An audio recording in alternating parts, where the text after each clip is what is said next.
lobby. We're just getting to the lobby to let people in. I'm Eileen Miller. I am the chair of the Trust. We're looking forward to a good and hopefully sun-filled meeting this morning, which we are going to start the business of the day by hearing from Anna and from Aisha about our Young People's Forum. And given that our services to children and young people are such a core part of what CPFT does, it is wonderful to learn and understand more about the way in which we try to involve our children and young people in the work that we do. So Anna, can I hand across to you to introduce the item, and then we will all look forward to hearing from you. Yeah, thanks, Eileen. So I just wanted to introduce Maisha, who is our new carer involvement, young people's involvement lead, who started with us in December and is going to be talking about the work that's been taking place around setting up the Young People's Forum. And so I'm going to hand over to Maisha, who will start the presentation. Thank you.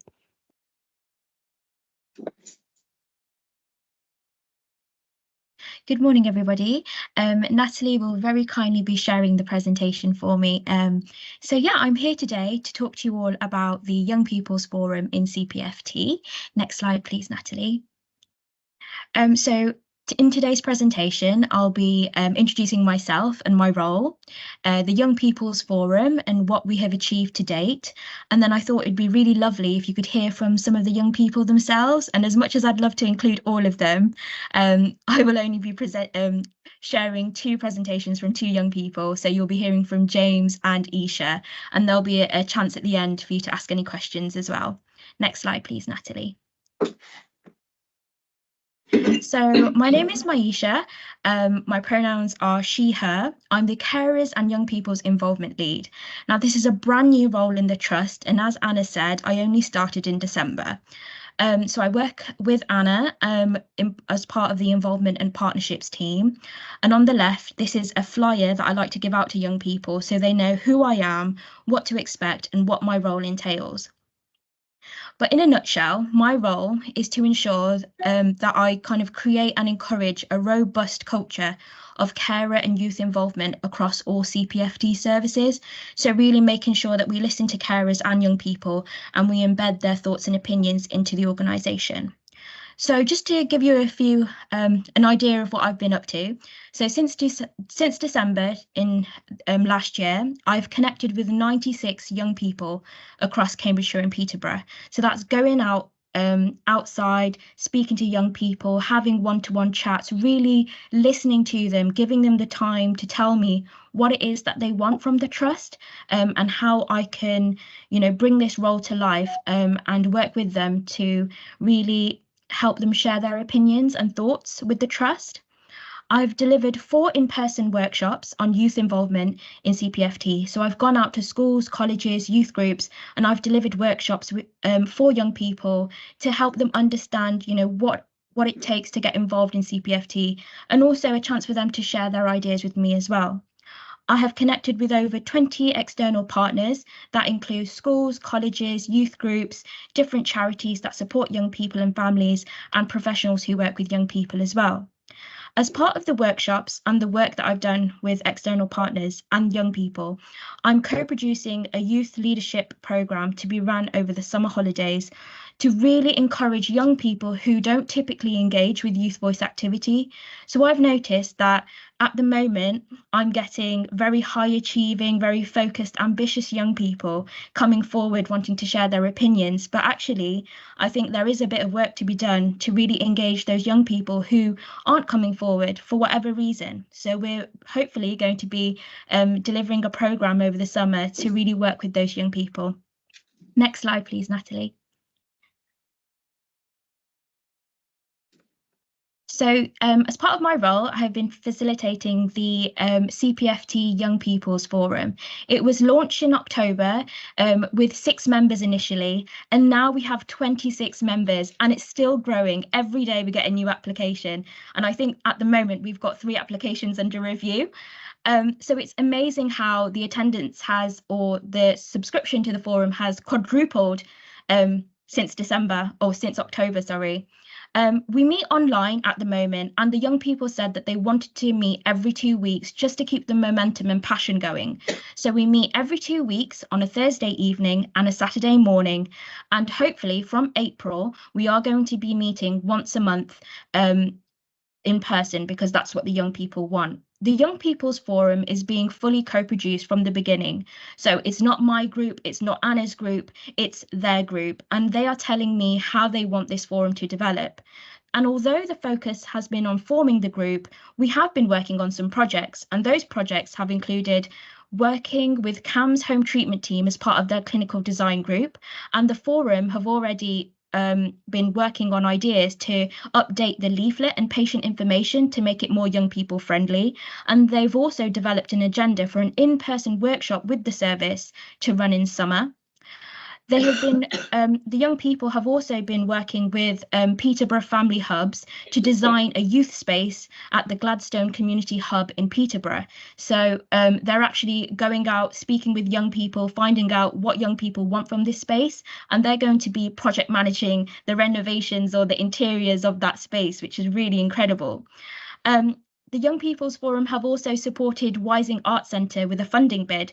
So Wising Arts Centre were working on a bid for a mental health service for 18 to 25-year-olds based on creative health. And our young people actually informed part of that bid. So, you know, the Young People's Forum is really reaching out, not just internally in CPFT, but also externally, and really getting involved in different aspects in the community. Next slide, please, Natalie. So you've heard enough from me. I think now it's time for you to hear from a young person. So this is a presentation from James about what he wants from the Young People's Forum. Now I'm hoping the sound works. I'll put myself on mute and I'll let you listen to the video.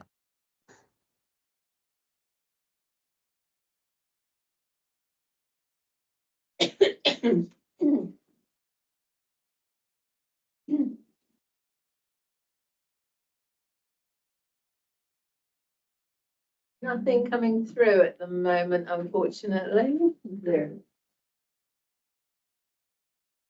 Natalie, can I just check that you clicked the sound button before you shared the slides?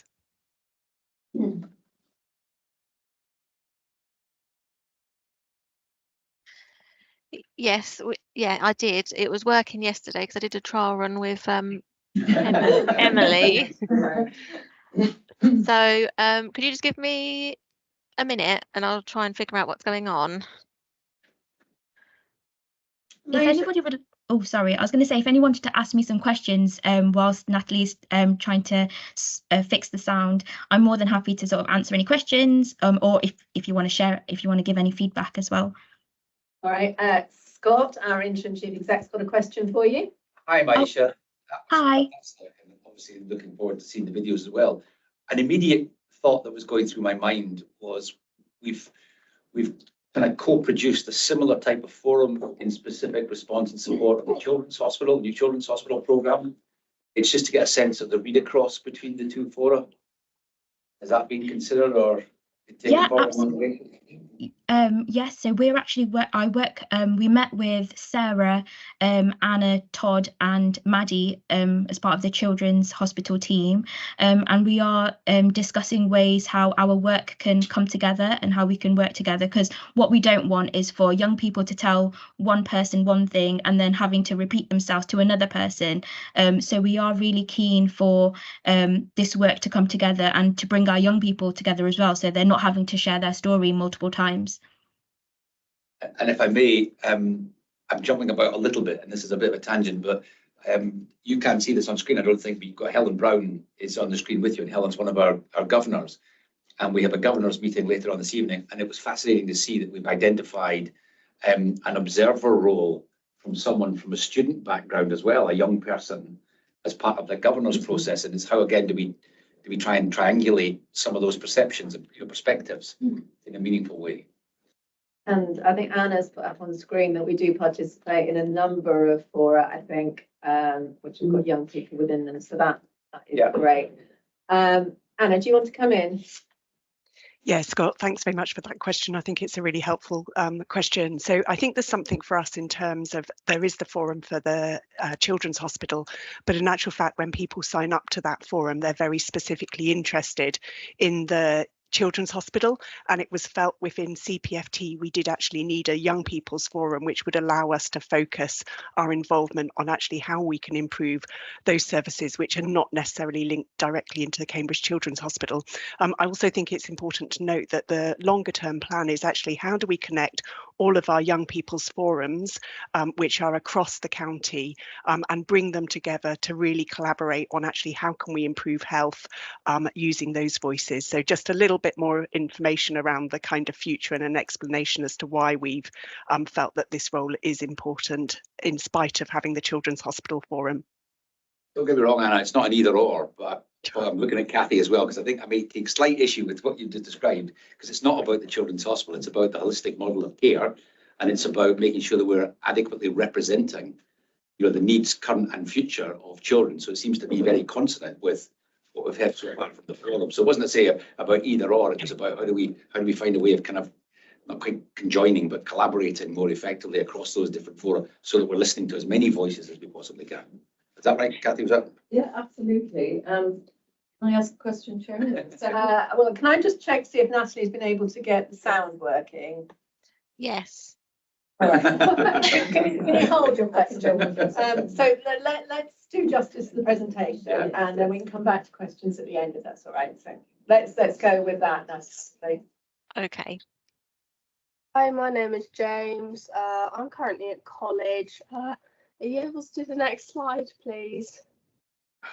Thank you. Right, so as it says, I've lived experience with the mental health system. I was an inpatient in Cambridge, so I do have quite a lot of knowledge and a lot of lived experience, annoyingly, on this. I'm driven to help bring about positive change to the lives of others going through similar experiences, and I really think we need to try and utilise those who have been through the system, so then we can use that to improve it, because there is quite a lot that needs improving. And then, as it says, in the future I aim to become an occupational therapist working within CAMHS. Yeah. So I think, right, the NHS, in short, it loves a questionnaire. It's cheap and it's a great way to get a lot of views from a lot of people. It's very easy and they do a lot of them. So I know that it would be possible because they're doing them all the time. And then the information gathered, we could then use to put forward suggestions to the staff and the boards to improve the services and the approach as well, because not just for mental health, for physical health as well, like the young people at Addenbrooke's who may be going in for dialysis or an operation or whatever, just so then the staff are better equipped to know how to deal with, you know, just everyone, no matter what their reasons are for being there. Yeah. And then source volunteering opportunities for those in inpatient services, particularly over the holidays, because I was stuck in an inpatient setting over summer holidays and Christmas holidays, and they don't have a lot of funding at all, so it's not a lot to do. It's a lot of sitting around. They're often really short staffed, so you can't go out because a lot of staff obviously have children, they're on holiday and leave. So I feel like if we could find like companies or organisations that can help provide things for these young people, it's just so beneficial to get people out and about, socialising, learning. Yeah, that was my other thing. Next slide, please. So if the questionnaire is to be rolled out, then I would hope that they would encourage young people to share their opinions. Yeah, I mean, if they could just sit with the people or whatever, I feel like that would just be helpful. And then filling it out themselves, because I feel like there's such a lack of getting opinions and views from those who are actually on the front line. Like, why is it always just the young people or the adults or the service users? It needs to be those who are dealing with them. Because also there is such a high turnover in the NHS of staff. There were people who were coming into the job and leaving in the time I was there, which is just crazy because I was a patient, and that just should not be happening. And it's really it's just really unsettling for young people as well to have staff coming in and out so regularly, so they'll form a bond with them and then they'll just suddenly leave and you think, well, that's the end of that then. So yeah, that's my presentation. I just think, yeah, anyway, thank you. Thank you, James. Thank you so much. So that was James's presentation, and actually James is going to be working with me and a few other members in the forum who are 17, almost going to turn 18, to help me develop the 18 to 25 young people's forum, because that's another project. James. I'm James just wants to let you know what James is about. So yeah, so that's another project that's in the pipeline, and James is one of the amazing young people who will be supporting me with developing the 18 to 25-year-old forum, because James will be turning 18 soon. And then I've got another presentation from the fantastic Isha. Next slide, please, Natalie. And Isha is going to tell you about her vision for the youth forum and what she wants the forum to be about. So I'll let you listen to Isha now. My name's Isha. I'm in year 12, and as Maisha just said, I'm a new member. So I just tried to outline some things that I would think would be necessary for the next year ahead. Can you go into the next slide, please? So I think the top 3 main priorities for the forum for the year ahead should be to involve people of all ages, but in this forum, especially the youth, to co-design and co-production of services. So by that I meant to give all the youth and all the consumers a chance to be heard and a chance to express their opinion, and then also to take the feedback and act upon it to help to improve the services. And then number 2, to increase and improve accessibility. So to ensure that the mental health services and the youth forum is easily accessible to young people. And right now we're doing it online, but also I think soon we're trying to make it in person.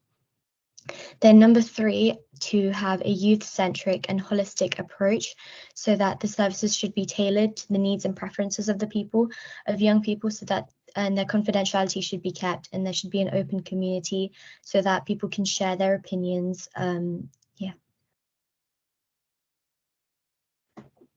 So my qualities that I'm looking forward to bring to the forum is friendliness. So I'm a very friendly person, and I can also show very good compassion and empathy. I work very well in a team, and I think I've got good communication skills. I'm very open-minded, and I'm also adaptable. So what I thought that we need from the staff at CPFD to make the forum thrive is resources and support, which is needed to for the forum to function effectively and to improve services. Training and guidance, so it helps the forum members to develop skills and knowledge to contribute meaningfully in discussions. And then collaborative projects to help the forum members to work very well in a team, get them to know each other. Like conducting research, doing presentations, doing projects, and then also to have staff who are open to feedback, and then provide support if someone's shared something personal or emotional to themselves, to keep confidentiality within the community and help them to foster a sense of belonging and to continue their motivation for the involvement in the forum. And that's my presentation. Thank you for listening. Brilliant. Thank you very much. So thank you so much for listening to both James and Isha's presentations. We did actually have 15 presentations delivered on Saturday, and I do have all 15. So if you are interested in what the other young people have shared, you're more than welcome to get in touch with me, and I'm more than happy to share that with you, and they are more than happy to share that with you as well. So now that you've heard from me about the forum, from James and Isha, I'm really happy to take any questions, and thank you for listening as well. Thank you.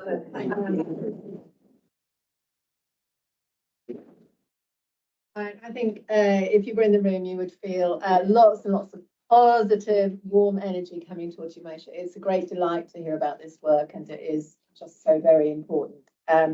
We've got a real-time offer from one of our board members, from Jane, who would love to know more about the work you're doing. So I think if you can connect up with Jane, it'd be great to have that direct line of sight to the board and how we can support you and learn more about the work that's developing, and indeed hear more from the young people that you're working with, because that's something we ought to do. We've only got a couple of minutes available to us. And I know Kathy had a question, so I'll let Kathy have it, and then we've probably only got time for one more. Yeah, Maisha, a super set of presentations. Thank you so much. Really, really impressive. I just wanted to ask you, you mentioned that there's some work to be done to reach the sort of seldom heard children and young people, the ones who aren't coming forward. I'd be really interested in what ideas you have to achieve that, because it's something we struggle with across the board. Yeah, absolutely. So what I'm doing at the moment is I'm doing a lot of outreach work, and I'm working with community leaders who have already developed that connection with young people who perhaps wouldn't typically engage with other services. And it's about building a relationship with those leaders and then embedding myself in those services so that they then, you know, form a connection with me and then we'll eventually find out more. We're also developing a youth leadership program, and that's a 5-day program, and each day we focus on a different topic. And that program is really to kind of give young people the confidence and skills to be able to get involved in youth voice activity. So I've been going out, and that program is being fully co-produced with young people. So just last week I delivered a workshop to at Cambridge Regional College, and I literally delivered the session and I said, right, just be brutal, tell me, is it good, is it bad? And they cut and pasted the session. They said, you know, I think you should add this icebreaker here. And so the program is going to be for those young people, and it's for young people, designed by young people. And the criteria for attending the program, there's going to, on Eventbrite, there's going to be a little box that says, are you currently involved in any youth voice activity? And we're going to list all of the different forums across the county, and priority spaces are going to be given to young people who haven't selected a box. So we're really trying to target young people who aren't already involved in any youth voice activity across the county. Brilliant, thank you. Did anybody else have a burning? Mike, do you want to come in? Just really a comment. Mike Highmarsh, NED, finance background. I've successfully obtained lots of funding from the EFA, Education Funding Agency, through specialist colleges to support young people, particularly up to the age of 25, they're still part of the education process. And it's through the colleges or the school or the Pilgrim's Trust, is that in order to get the money in to help the young people to develop further, because they're not in mainstream education or in further education. More than happy to share that information with you. Thanks. Really Oh, thank you so much. Thank you. That's brilliant. Thank you. I think Scott was also suggesting, and it's a good suggestion, that it might be worth Maisha, with yourself and Anna having a chat to Ed and to Jackie about our charity Head to Toe, about how we might encourage them to be interested and involved and engaged, encouraging our young people in particular to be involved. And the idea of volunteering and volunteering opportunities, I know, is something very dear to Ed's heart. So that would be fabulous. But I think what we should say is an enormous thank you to you for the work that you're doing, the impact you're having. Oh, thank you so much. And I, you know, the reason why I do the job that I do is because I'm so passionate to make that difference. And the young people are they're the ones who give me that passion. So I'm really, really lucky to be here and to be able to work with them. And so I will pass on your thanks to them, actually, because they're the reason why I'm here today. So thank you so much. Thank you. Yeah, no, that is fabulous. I can't regularly see the chat, but Rick, you had put something in about the governors would love to hear some of these stories. So I'm looking at Caroline to see if we can make sure that we could take the work you're doing, Maisha, and some of our other engagement work with other groups, Anna, into a council of governors or a governor NED development session. I think that would be really, really helpful. Okay, thank you so much. Lovely to see you. Now we move into equally uplifting and inspiring Lane Body Award. And can I, for those on screen, just apologise. We are we're in the heavily crowded stage of using this room today. So if you are looking at people's backs, in some instances, can I just apologise for that? When people are presenting, I will ask them to turn around so you can see them. But don't interpret seeing the backs of heads as being rudeness. It's just the reality of not having a room that's quite big enough for the for the population we need to draw in. So let's go to the main body of business today. In terms of apologies, I've got apologies from Penny Snowden, our chief nurse, who's currently away from the office. In relation to Penny, we do though welcome Rachel Gone, who is very welcome back to us. She is our acting chief nurse at the moment in Penny's absence, and Rachel, it is a delight to have you here. So thank you very much for that. We move to welcome, having welcomed Rachel to the left of me in, I think, your first public meeting back. Yeah, we've got Scott, who's returned to us as interim CEO. So Scott, again, you with us. I know it's been a very busy couple of months, so fantastic that you're here. I also welcome Jane, just to my right, and Jackie next to her, your first public meetings as Ned and Associate Ned. So it is fabulous to have you with us publicly. So thank you for that. And I should also note that this is a meeting that's tinged with a great deal of sadness as well, because it's going to be Debbie's last meeting with us for another 10 days or so. Finished today, actually. You finished today? Yes, I'm on holiday as from today. All right. This is my last working It's day. your last working day. Yes. Well, that was a momentous day for you then, Debbie. Yes. I know you're off on exotic travels, but you leave us with great thanks from the board, and I know Scott will speak to that. But thank you for what you've done. It is Jeff's last meeting, a Ned of 6+ years, and we are going to miss and regret our loss an enormous amount, Jeff. So thank you for what you've done. And it is going to be Mike's last public meeting, I think, after, he tells me, all told, between a couple of organisations, over 11 years as a Ned in the system. So Mike, again, we will have many opportunities to say thank you to you, but publicly, your last public meeting. So important to record that. Let me move on to see whether we've got any declarations of interest today. Any new ones discovered since we last met? No. I haven't been notified of any other business. So I'm looking to Caroline. You've not been notified of any other business. Fabulous. But then let's just move to the minutes of our last meeting, public meeting in January. And if we can just go through those for accuracy in terms of page 1, page 2, 3, 4, 5, 6, 7, 8, 9, 10. So we are agreeing that those are an accurate record of that meeting. We thank Caroline, as we always do, for turning out such an impressive set of minutes. So thank you for that. There are many items in that meeting that will be followed up on today. And in terms of our action log, there is nothing outstanding on there as far as we're aware. Okay, so then let me move into the Trust Chair's report. And I was talking to one of my fellow chairs the other day who said he always treats his Trust Chair's report as moving into the pulpit to give a sermon, and not something that naturally occurs to me that you would want me to adopt as a position. But I think it does merit comment this morning. The driving interval board, 2 things came through very strongly on the news.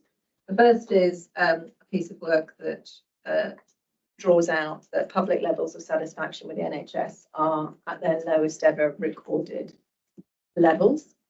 And that certainly gives pause for thought about 90%, over 90% of the population of the UK believe in the founding principles of the NHS, which is very positive.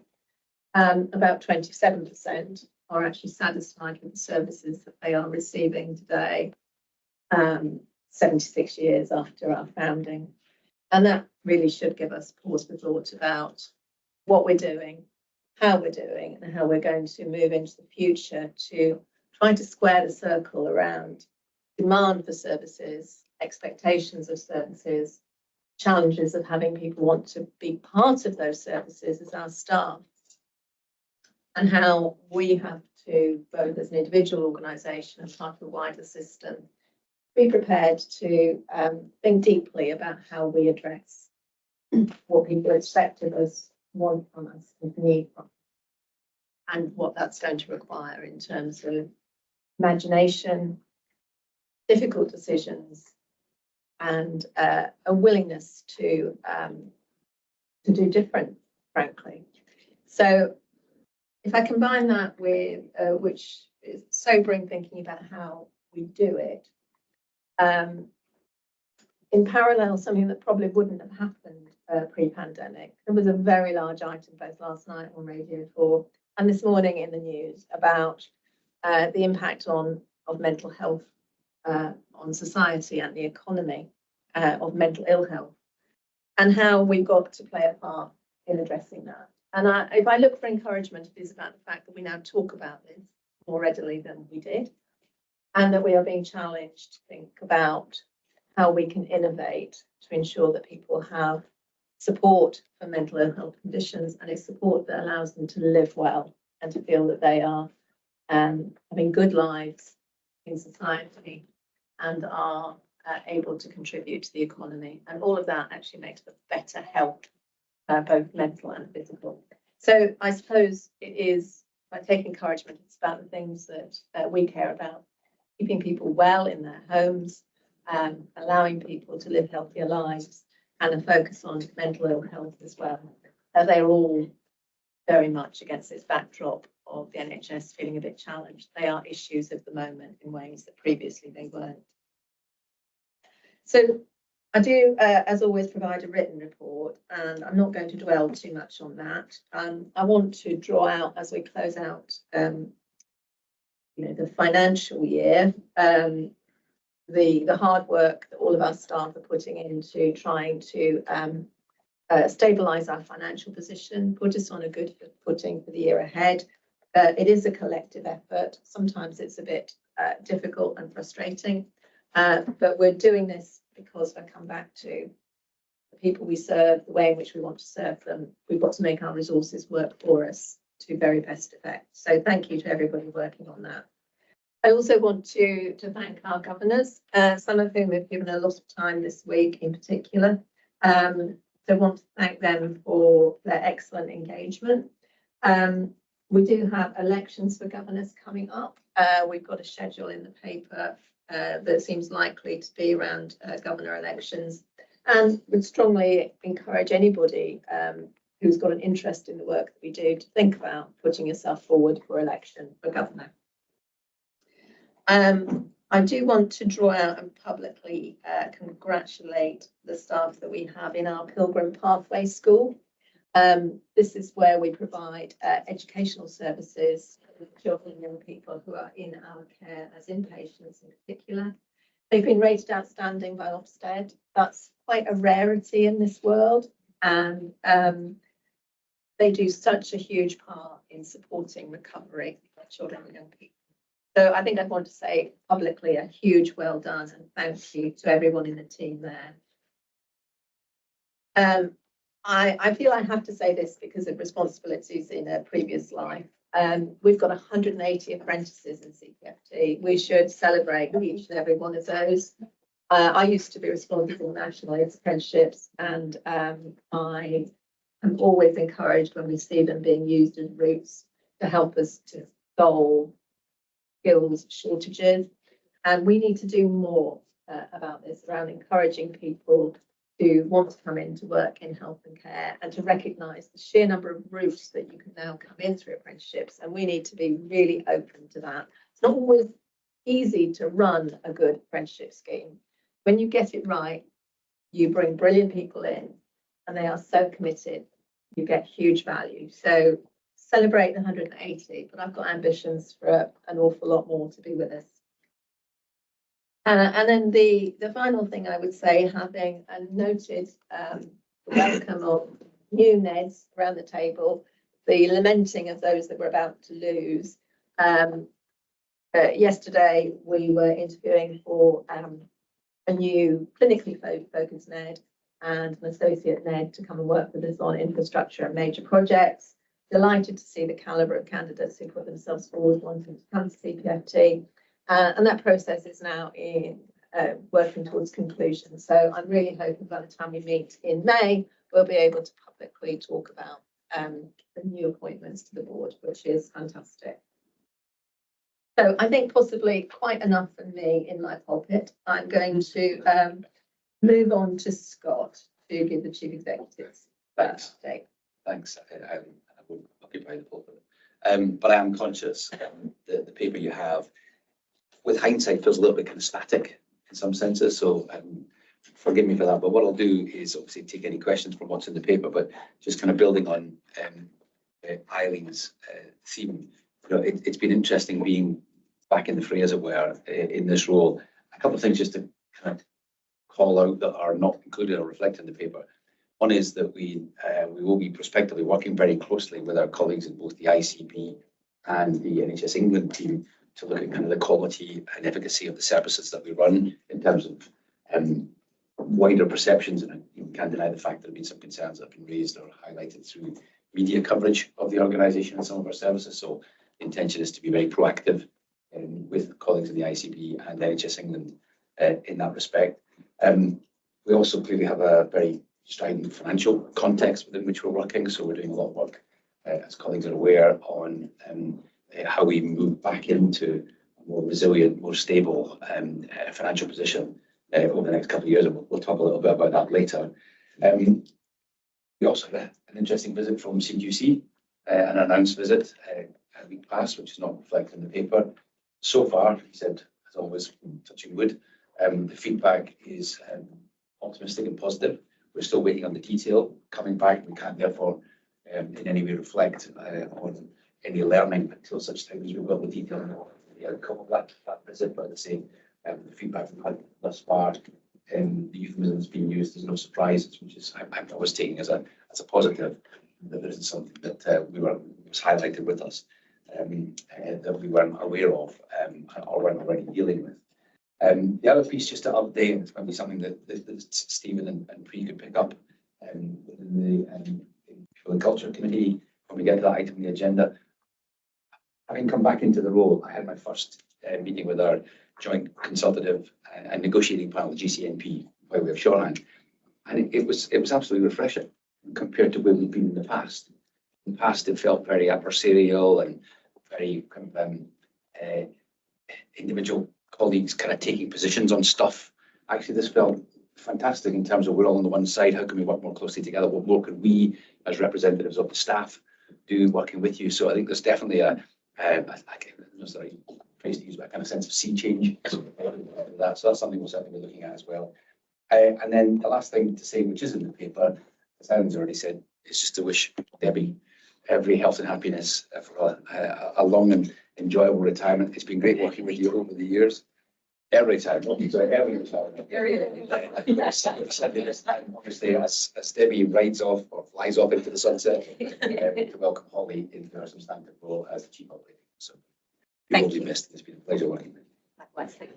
And I'll stop there and take the question. So, any questions? I'll look in the room first.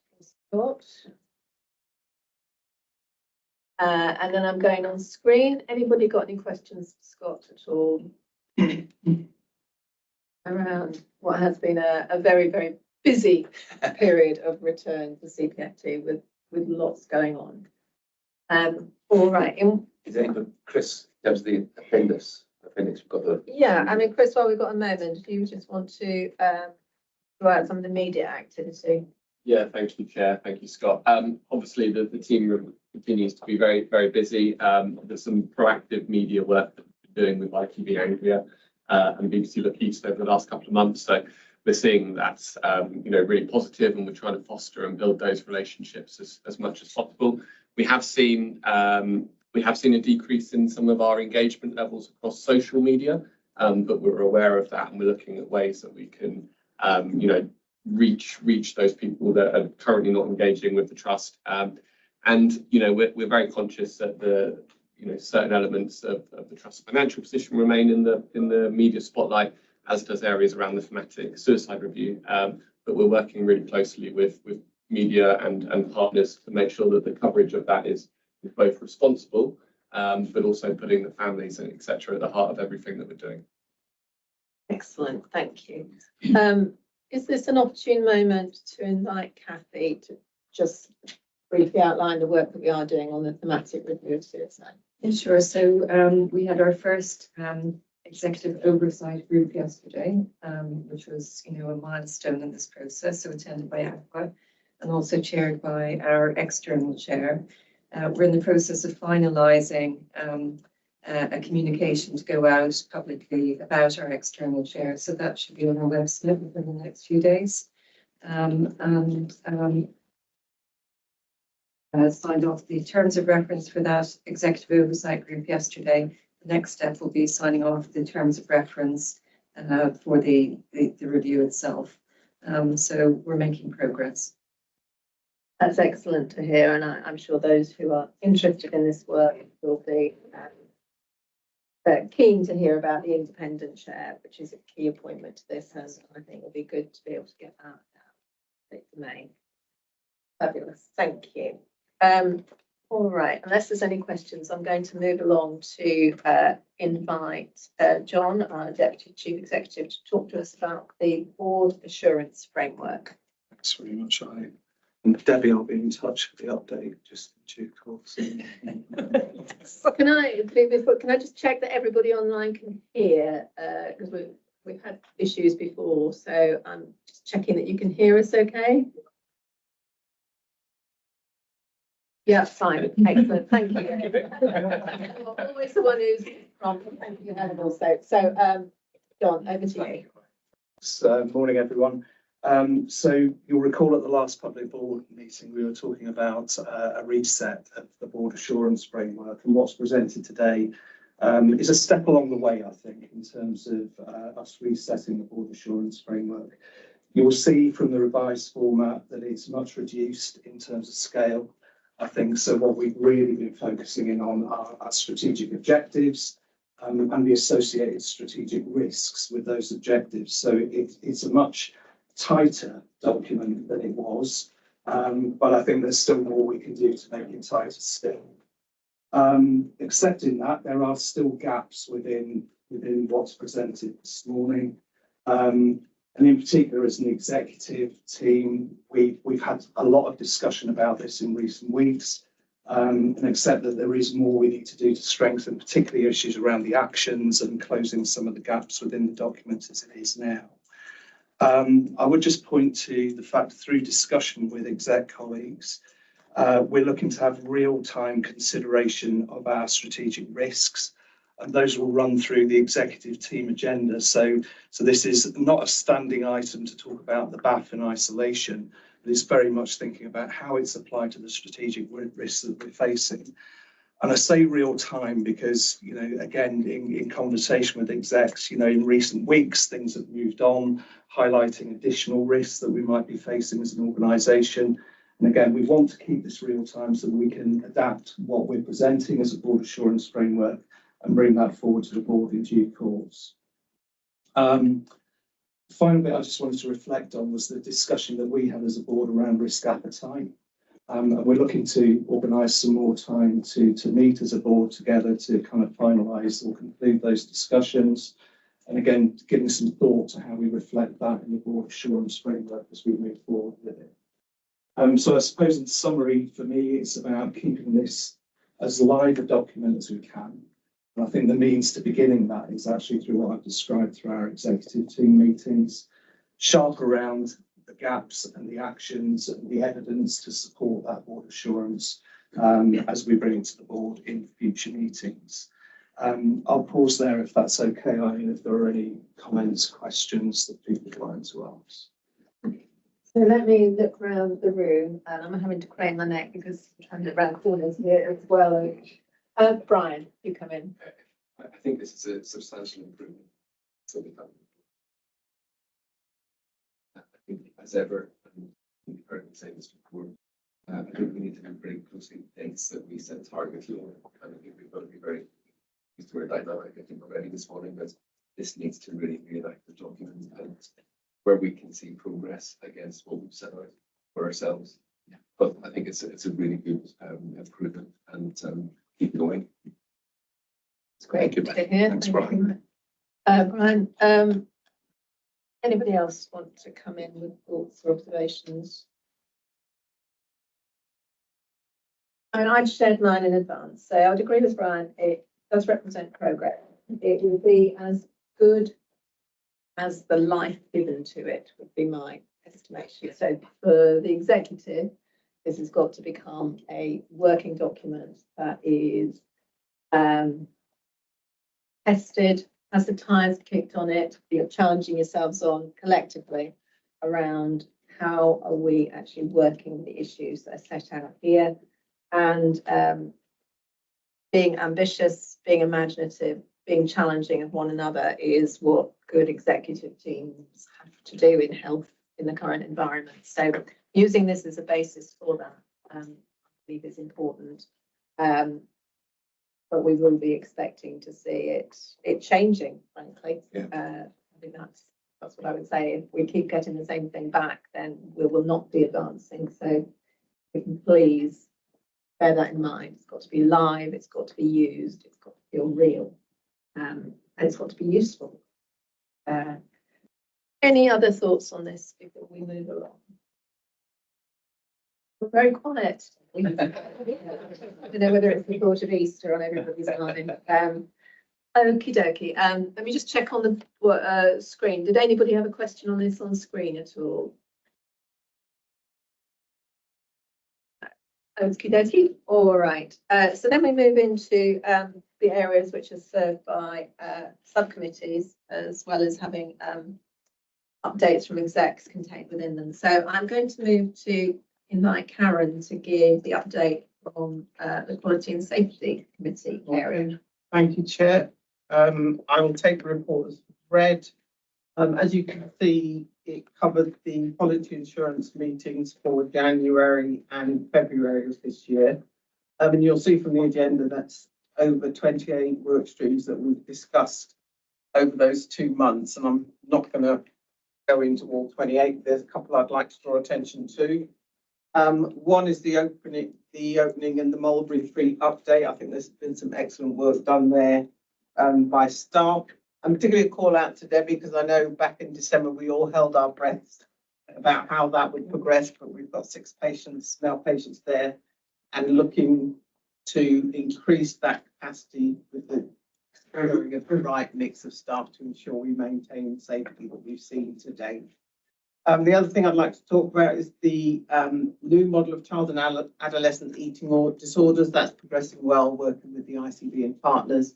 And we've got a report coming to Safety and Quality tomorrow, actually, in terms of how that has gone. But we have managed and progressed that well. The other thing I'd like to draw attention to is our sexual safety. We're planning to transition that to business as usual, which demonstrates progress we've made over the months. And the training figures have progressed well and moving in the right direction, although there is still work to be done there. I was going to mention the thematic review of suicide, but we've had that input, so I will stop there unless there are any other questions, or if there's any questions. Thank you, Karen. And I think we should note the enormous amount of work that goes on under your leadership in the Quality and Safety Committee. It is not for discussion, but obviously you can't look at the list of 28 things that you've looked at and not notice that in most areas we have only partial assurance, and that does give rise to some of the challenge that we have is to really be able to shift the dial pretty quickly in as many of those areas as possible to reasonable or substantial assurance.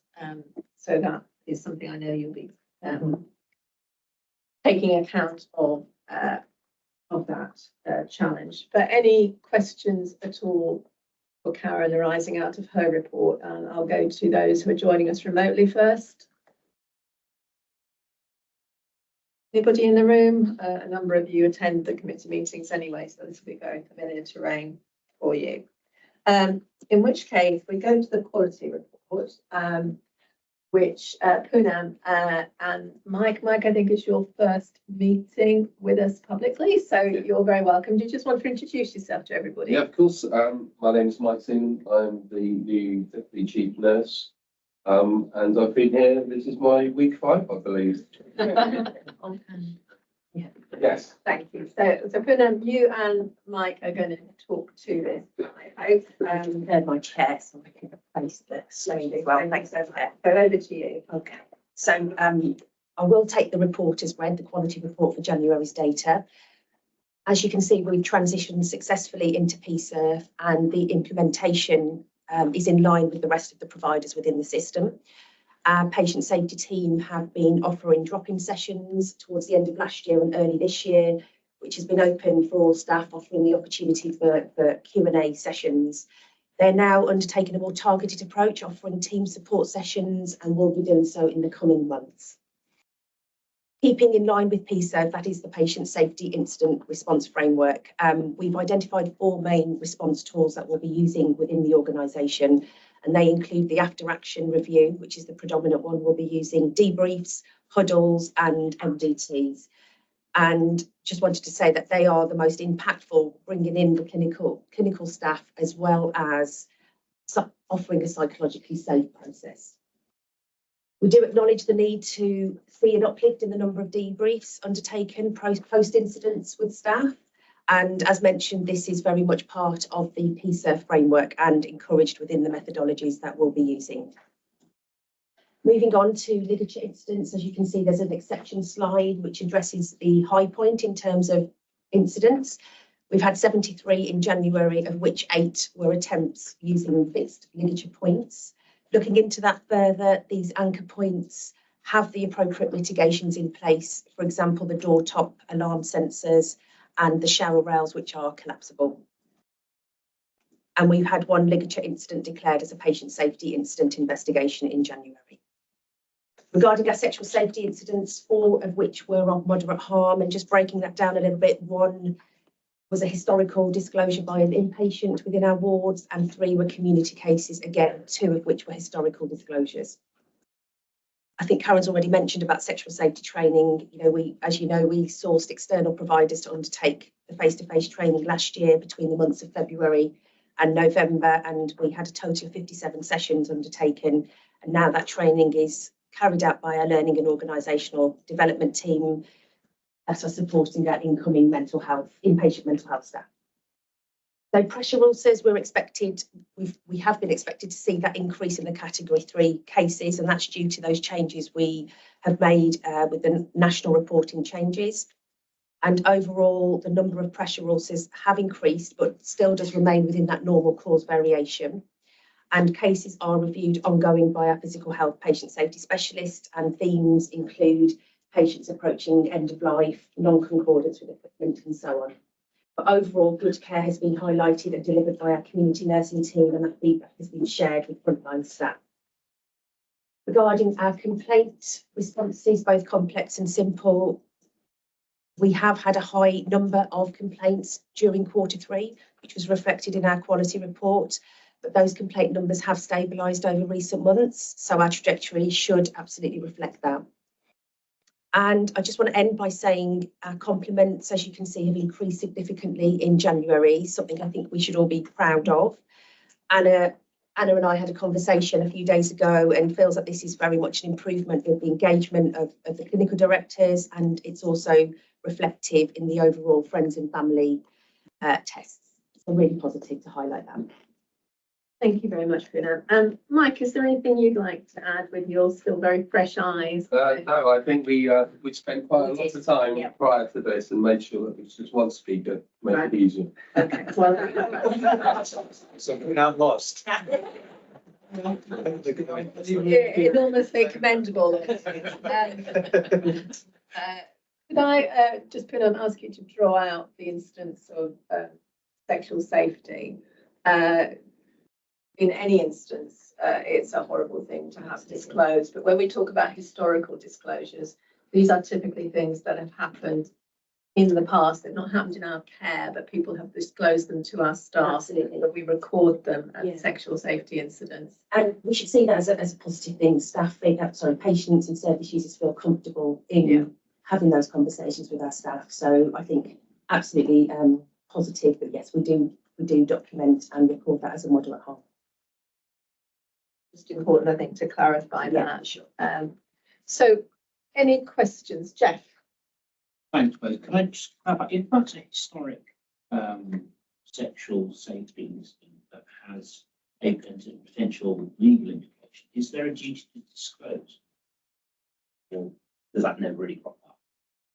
It's a good question. So it's a question of abuse, perhaps it's not abuse. Yeah, so we staff are trained and equipped to have those conversations. So we've got kind of ample flow charts in place. So depending on the nature of the incident and what is disclosed, I think those conversations would be had with the patient for sure.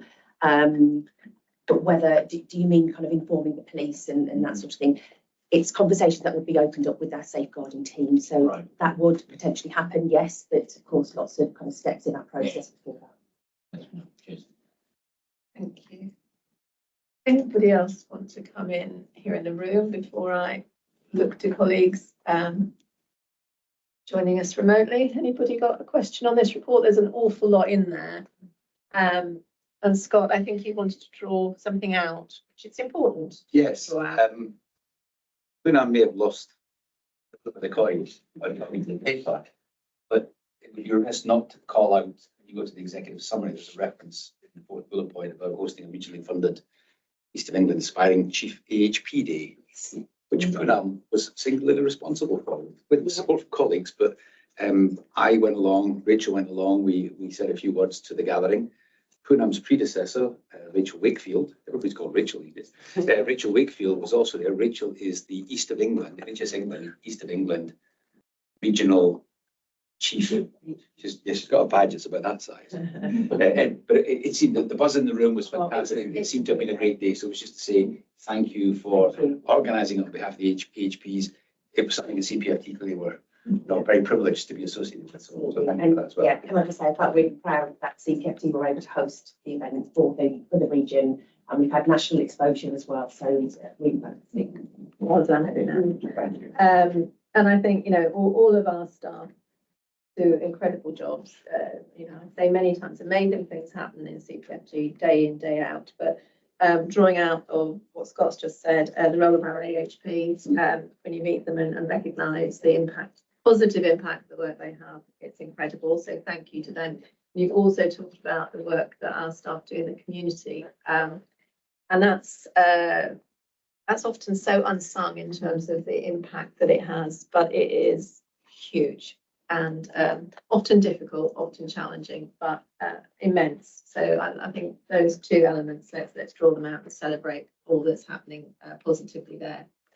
Can we move to people and culture? Again, a lot in here today, and I'm going to look to Bree to talk to us about the people and culture committee. Now on its third meeting? Yes, third meeting, yes. It might count in weeks then. Thank you, Eileen.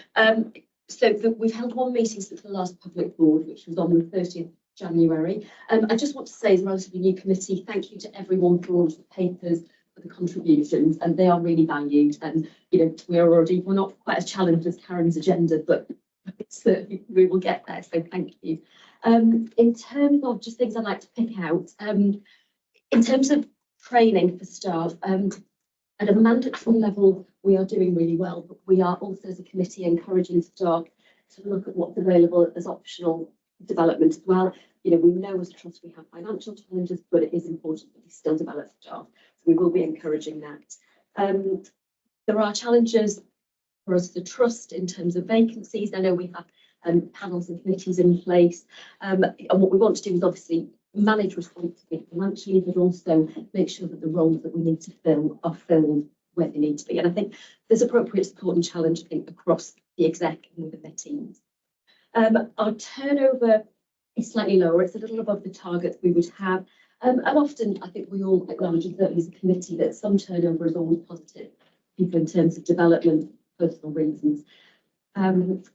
Industrial action we picked out as a risk. I think our staff have respected each other. People have been incredibly flexible, and we are very grateful to what people have done to cover the gaps that have come, you know, and we very much the committee respect people's rights to take industrial action.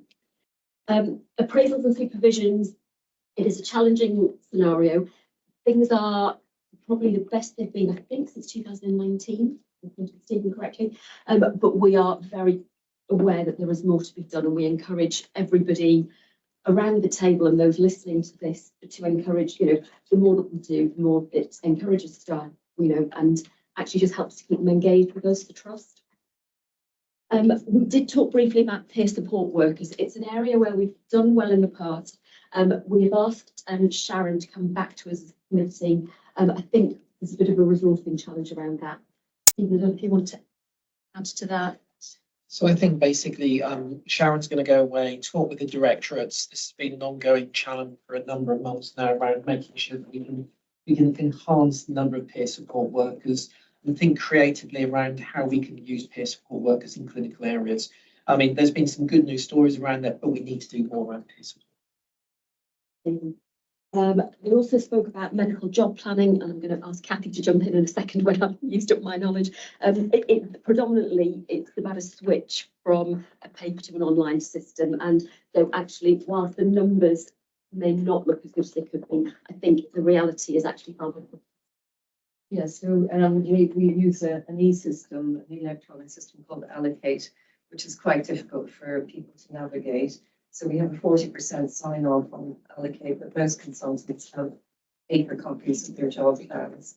We've also moved from individual job planning to team-based and service-based job planning. So that actually generates some capacity issues. We've had other delays due to industrial action, a range of other things, but we've got a very clear trajectory. So, for example, older people will be signed off by May, the Young People's Directorate by June, and then the adults and specialists by September. Thank you, Kathy. Yeah, we will keep following up as a committee. We spoke about freedom to speak up. You know, I think around the table we know that actually we're always encouraging staff to speak up about any concerns, really. We did notice a slight increase across some of the administration colleagues that we have. And our guardians will follow up with that, see whether there are particular issues or things that people want to raise. It was done really well in terms of online training for freedom to speak up. And again, as I said earlier, we're going to encourage staff to engage with the other modules. And in fact, just as a more general point, we will encourage, you know, even in straitened times, you know, we have a really good e-learning system. We will be encouraging staff to use what we have available. And then I think finally, in terms of agenda things that we discussed, shaping our future together, there is a behavioural framework that's being developed that we will keep looking at as a committee. It supports our fabulous Pride values, but it will help to give more of a framework and how we inform leaders and all staff model of behaviours, I think particularly in challenging times. We will provide support for people to engage with that and, you know, challenge as well where we need to. Is there anything you'd like to add about shaping our future together? So, well, I was going to pick up the shaping our future under the staff survey, but yeah, I'll move on in that case. Thank you. But yeah, we will certainly follow up on it. In terms of the focuses from the committee meeting, it was to encourage continued transparency and communication with staff and between staff, a real focus on supervision and appraisals, and just challenging where we need to make sure that we're filling the most important vacancies. Those will make a difference to what we deliver safely. That's it for me. Thank you. Thank you, Bree. Any questions for Bree coming out of the work of the committee? We will be moving to Stephen to go into some of the detail. There will be a bit of a theme about appraisals, which I have commented on previously at this committee. Suffice to say, I don't want to have to keep commenting on appraisals. They are a reasonable expectation of what should happen in a workplace. Not an optional extra, reasonable expectation. I say no more than we expect to be much closer to 100% in the next few months. So Stephen, with that happy note, oh sorry Ed, do come in. had a couple of things which actually sort of link me and Lynn's report. So one is the number of complaints is 50 times the number of complaints, and I think it'd be helpful to understand, well, how do those compliments get back to the staff that generated them in the first place? Are we really sort of making sure that that feedback loop is closed in the positive way? I'm sure we are doing something there. The other thing that came out is the number of violent episodes of staff against patients and the very much smaller number where police have been called in. And I have heard people say that police are not that interested in coming inpatient units, or there seems to be less support available.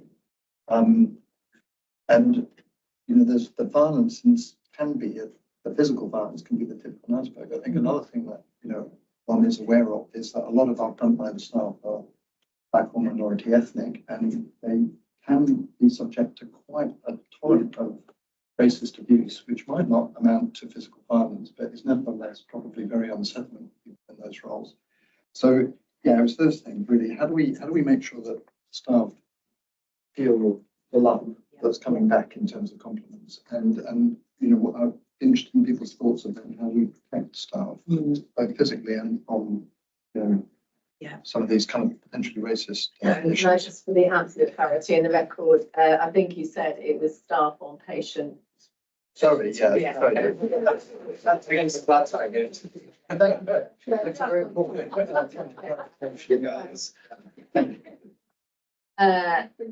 Poonam, Mike, Rachel, you're all very welcome to. I mean, I could start by talking about the compliments first of all, Ed. A lot of the compliments that we receive come at service level. So staff are sliced on them before they are then sort of distributed up to our patient experience team. So that's positive. But you're right, we absolutely need to celebrate the compliments that we receive on a daily basis. The second point around police engagement and involvement, I mean, we have good links with our risk and safety team. Sam Ellsworth is our link with the police force, and we have good links with them. So I don't know if that is a great issue. Yeah, and I think, right place. Sorry. So I'll just pick up that point. I think obviously just 3 weeks ago, actually, we had a really good escalation meeting with the police. So really mindful there's a number of ongoing things. Whereas security sits in my portfolio in terms of how things allocate. So reason for me holding that kind of escalation meeting, you say, with Sam or Louise. And actually, we had really good engagement. And at the Health and Safety Committee yesterday, we saw a real reduction in the number of sort of open cases that we had where we were looking for updates. So really improved or reset of engagement, appreciating, I think, as Mike's about to say, a lot of capacity at the moment is focused on the appropriate implementation of the right person, right care scheme and making sure that we get that right. So appreciate our colleagues are stretched. Actually, we've had a really good reset. What we're also looking to do is bring back in a system that I think might have been held here a number of years ago, but certainly is in that they use for the police internally, which is where we have a code name when we make contact, so that actually, one, we can ensure the appropriate prioritisation of attendance to incidents that happen on our inpatient units, but also that we've got a key reference point so we can draw out the cases collectively if there are themes, and it helps with the management this end, but also at that end in terms of progress. So I just wanted to note and actually thank colleagues at the police for their really positive engagement. A couple of weeks ago, we had an escalation meeting. And I could just, Ed makes an excellent point about physical violence is abhorrent, and we need to be able to support our staff and respond to it. But the level of verbal abuse that too many of our staff experience is not something that we should ever seek to be oblivious to. It is horrible. It can be absolutely disgusting. And to have to endure that day in, day out takes a real toll on people. So I think that's the lived reality of some of our services and the lived experience of some of our staff. And we need to be alive to that in terms of thinking about how we support them, how appropriately we challenge those who behave inappropriately, where they have mental capacity to know what they are doing, and to set out what our expectations are, because that is not something that anybody should have to endure in a work environment. But Jeff, you wanted to come in. Thanks, Eileen. So picking up that point about how important it is that staff in as positives and that ratio of positives to complaints. It's maybe a longer term thing, and Rick actually is joining us on the call, would be much better placed to be able to talk about this, but there's something about net promoter score type of approach that says, okay, there's a really limited pool, but very engaged pool of people who have positivity, and actually getting that to be bigger is less about ticking the box about satisfaction and making sure that you have a net promoter type of approach that allows that to move away from what you're saying at the beginning of the meeting, Eileen, about the historically low levels of satisfaction with service in NHS. So CPFD, particularly because we are across so many different sites, so many different slogans, have a real opportunity there. It will take some real work. I think it's almost doing the work that I think to become a promoter piece rather than just a satisfaction and relaying confidence. By way of trivia, really, but it always delights me. I don't really use social media apart from LinkedIn, and then not often, but we do put up a compliment of the week, I think, on LinkedIn, which is always great to see. And I always like them, and I try to. Thursday. So we are trying to do that, but there is much more we could be doing. So Stephen, if you want to come in, and then if anybody who's joining us remotely would like to pile in on this, please do so. Thanks very much, Ali. I mean, a small point, but I think really important. So our Pride Awards are now open to members of the public and patients to actually comment and feedback and actually promote people for Pride Awards. It's really quite hard seeing some of the feedback and some of the comments from patients, etc., to our staff and some families to our staff. And of course, you know, if they're successful, then actually they will see that, they will feel that, they will hear that narrative. I think that's a really powerful message. Indeed, and we are trying to do ever more with our Pride Awards in terms of the sense creating a community of celebrating all that is good. We're very realistic about challenges that we have, but it's very easy when you've got lots of challenges to forget about the amazing things that happen within our organisation. Anybody on screen want to come in on this at all? We're a very select group today. Mike, did you want to come in? Yeah, I was just going to pick up just what I was about to say, which was, although I've had a limited time here, my experience so far is actually the relationship here seems fairly good with the police. And I've spent some time over in the 136 suite to try and understand how an Earth Cambridgeshire manages to just have one. And that's really commendable when you think the trust and organisation I've come from had 5, and they would often be placed there, placed wrongly. I think that's down to key relationships. And my understanding is that there are measures, there are meetings, there are escalations that are responsive. So although we're all under pressure, I do think our relationship seems in a good place. You just want to explain what happens in these suites? Yeah, so when a police a member of the constabulary comes across somebody who they suspect may be suffering with a mental illness or is at risk to themselves or anyone else, they have the option of a section 136, which they can take them to what's designated as a place of safety. That place allows that individual to be kept safe whilst a mental health assessment occurs between social workers and psychiatrists, and they can reach a decision what the best outcome will be for that individual. Now, that is really key, that we have a really good working relationship with police. For one, for the patient, the person, well, the detainee, I hate that word, but the person that's come in and is waiting for an outcome. My understanding is actually the waiting times here are much better than what I've seen previously, which is good, which shows, I think, a really good relationship between that communication. So, yeah, that's what those suites are for. And we have just one. It's well used, as I understand it. It's very well used, yeah. Chair, sorry, if I may, can I just come back to the racist abuse thing? Because I'm just, as always, aware that our board is almost a mirror image of the demographic mix that we have on the front line.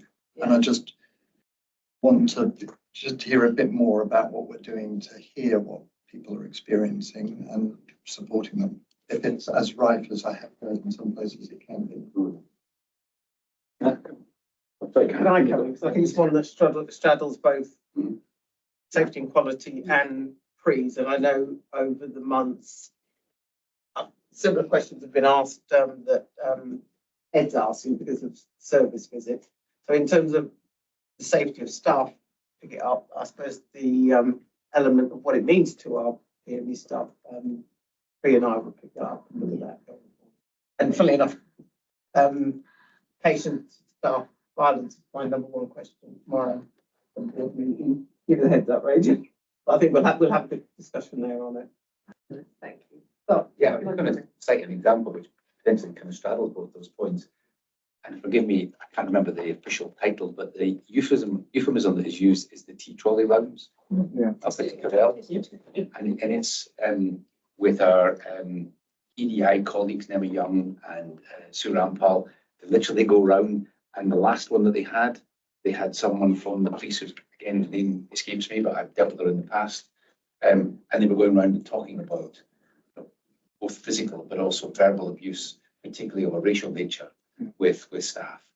So there's that kind of sense of engagement and also an opportunity for insights firsthand. So there are initiatives that are in hand at the moment. I'm sure colleagues and maybe one or two other colleagues could talk more about that particular initiative. I thought that's a pretty good way of doing things in a very low key, manner. Yeah. Okay. I mean, I think it would be not unhelpful for us as a board to seek, so as we've heard about the voices of our children and young people this morning and their engagement, talking about how things improved, to find some room to have some of our staff who've experienced this have a chance to come and talk to us about it. I think that would be enormously beneficial to all of us, albeit individually when we go around, we do get worried and we are shocked by what our staff on occasions have to endure. Stephen, to you then. Thank you very much, Chair. So I've just got a small number of points to draw out and have just a little bit more detail. So first of all, I'd just like to say thank you to all our staff. Actually, they attended an ICB careers event just over a week and a half ago. It was in Peterborough, it was for schools and colleges, and we were talking earlier around apprenticeships, and this is very much encouraging young people to come into health and social care sector. We had a significant number of our clinical and sort of HR staff involved, and we've had some really, really good feedback on our sort of support from CPOT's perspective, but also the system's perspective. Just a couple of other areas we've already spoken about appraisals. You'll note in the report, you're seeing there is an increase of just over 5% in the appraisal rate. And then for February, that's also increased to just below 70% at 69.1%, I think it is. And again, as Pri said earlier on, that's certainly the highest it's been for a number of years now, and is positive. However, I think, there is a clear message here to staff that, the appraisal process itself is really positive. It's around health and well-being. It's around support for development. Therefore, we need to get that message in a positive way that all staff should be sort of checking in with their manager to have their appraisal. And if not, then clearly they need to escalate that. And that's a message that is going out across CPFT, while we continue to check and challenge through the PRE, Performance Risk Executive process on a monthly basis. And then my final point is the vacancy rate. That is below target of 10%. However, that does slightly mask a number of hotspot areas. And if you sort of just triangulate this with the staff survey, our staff are still telling us that there are challenges around sort of staffing. And it may not necessarily just be around vacancies. It may well be around number of staff off sick. It also may be around sort of the demand capacity issue. So there is a big piece of work that we need to look at around skill mix in 24-25 around this, taking notice, as I say, of the staff survey. I'm going to stop there and answer any questions. So any questions particularly coming out of Stephen's formal people report? Some of which the issues we have touched upon. So I suppose looking at the vacancy rate, and there's always much behind it, an organisation that declares this sort of vacancy rate. Oh, sorry, Rick, did you want to come in? Let's bring you in. I just have one question on the appraisals. Yeah. Is the appraisal completion rate by managers a key metric in their own appraisals? Because that is very common practice in the commercial world, but I wondered if that was what the NHS does. It's not what the NHS does, Rick. I mean, I think that's an interesting suggestion, actually. There is still checks and balances from a going up certain pay scales in the NHS, though, as I think we discussed a couple of meetings before, those checks and balances are far less now. This is around incremental points. You know, we used to have 5 or 6 incremental points. You had to have your appraisal to go up an incremental point. We then lost a number of those points. Therefore, that sort of check and balance is only once every 2 or 3 years as opposed to once every year now. I quite like that though. So maybe, Rick, that's something we can pick up offline and have a bit more of a conversation around taking that forwards.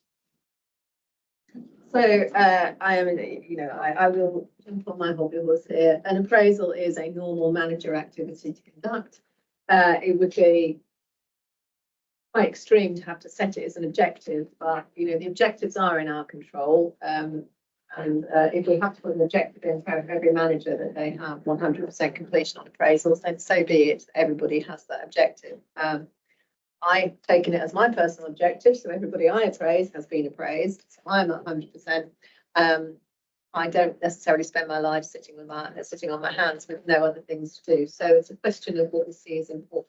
So we could make that happen. And then just the point I was going to make on vacancy rate, it's a sort of higher and wider issue to get to, but 6.87%. Most organisations would consider themselves to be broadly at full, as close to fully staffed as you're going to be. So we have to ask questions of ourselves about where those staff are, whether we've got the right numbers, what does our establishment actually reflect the demand for services that we have, and how are we using our resources and are we using best effect. So I think that's just the point to make. And I'm sure, and in fact I know lots of work is going into this. Deploy some of the imagination that I suggested that the whole of the NHS is going to have to embrace. Stephen, shall we move on to something which I know there'll be a keen interest in and which you're going to marry with some of the other development work that we've been doing. And that's the report from the annual staff survey. Lovely, thank you very much, Eileen. So look, just to draw out a number of key areas, first of all, before we go into sort of question and answer session. Obviously, you can see from the report, the response rate has gone up from 34.2 to 45%. I think that is positive from the organisational perspective. And obviously, nationally, bank staff have been included. Again, just to give you a bit of the mechanics, it covers 7 sort of formal people promise areas. And then they also include 2 further on that, which is engagement and the moral themes score. I think it's fair to say, and again, I think Appendix 2 is sort of relatively helpful. You can see that CPFT has made some improvements. I think it's 40% of questions have been actually improved from 22 to the 23 survey. And I think it's fair to say that, you know, that's all credit to our staff. And again, we just need to say thank them for all their sort of input into the survey itself. We still have a challenge across the staff survey metrics. So even though actually we have enhanced our scores, we are only coming closer to the national average for our group. So yes, it's positive, but yes, we've still got much more to do as an organisation. And I think just to sort of, you know, quantify that, if we just take people promise element 1, which is we are compassionate and inclusive, and I think as an organisation that's really pretty key. And again, this is a good news story. Actually, our score is the best score it's been since 2020. So again, we are going in the right direction. But at 7.51, when the average is 7.58, and the best is nearly 8, you can see that we still, as an organisation, have got a lot more that we need to do around this. So if we just align that to some of the work we're doing around shaping our future together, we've been reporting up to People and Culture Committee over the last sort of 12 months on the work. This follows the cultural review, which was completed during middle of April to July 22. The actual formal report came out in November 22. We had a clear action plan, and we've been following that action plan through. And we actually heard around the tea trolley sessions a moment ago. They actually came out of the cultural review. It actually came out of that piece of work. We had big conversation 1, and then subsequent to that, we had big conversation 2. And the big conversation 2 basically told us a number of things. First of all, it said, as an organisation, you need to really look at your communication and your engagement as a whole. It said, actually, there's something around transparency of messaging for the organisation. And it also said, you need to look at the behaviours associated with your pride values. And it came up with a set of behaviour and what we call a set of 9 revised behavioural statements that we are about to go out to the organisation to talk those through. Because we can't do this standalone, we need to engage with the whole of the organisation as we develop and embed those behavioural statements as a result of shaping our future programme work. So there is still much more work to do. This aligns also to the EDI challenge we face as well. And basically, once we've signed those behavioural statements, then we'll be embedding those in everything that we do. That includes our policies, procedures, how we interview, how we engage, how we do our disciplinary hearings, etc. And I think that's really, really key for the organisation going forwards in order to build on that initial positivity out of the staff survey. Thank you very much. Lots and lots in there, and we should note progress made. Not be ambitious, of course, to see much more happen, and not because of surveys, but because actually it helps to make us a better place to work, safer and more effective provider of care. Anybody like to come in with questions or thoughts on this?